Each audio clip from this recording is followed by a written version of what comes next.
Wakil Presiden Gibran Rakabuming Raka mengunjungi kondisi warga terdampak bencana tanah bergerak di Desa Padasari, Kecamatan Jatinegara, Kabupaten Tegal, Jawa Tengah, Jumat siang. Selain meninjau posko, Wapres juga menyambangi langsung lokasi terdampak tanah bergerak di Desa Padasari. Wapres Gibran memastikan hunian sementara akan segera dibangun. Kondisi lapangan yang ada di atas sana sudah tidak memungkinkan lagi untuk dibangun kembali. Ini keselamatan Bapak Ibu semua, santri-santri semua ini yang nomor satu. Akan segera dibangun Huntara dan Huntap. Relokasinya nanti di mana? Nanti yang menjelaskan Pak Gubernur dan Pak Bupati. Yang jelas sudah tidak mungkin lagi untuk kembali ke atas.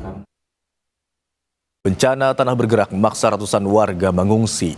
Pemerintah akan menyiapkan hunian aman lengkap dengan sertifikat kepemilikan agar warga tidak lagi kembali ke lokasi lama yang masih rawan.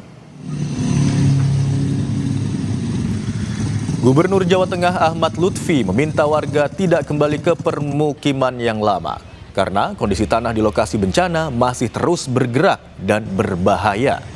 Pemerintah menyiapkan relokasi bagi seluruh korban ke hunian yang lebih aman. Dimulai dari tempat tinggal sementara hingga rumah tetap lengkap dengan sertifikat kepemilikan. Dalam proses pengungsian, kelompok rentan seperti anak-anak, warga lansia, ibu hamil, dan penyandang disabilitas menjadi prioritas utama.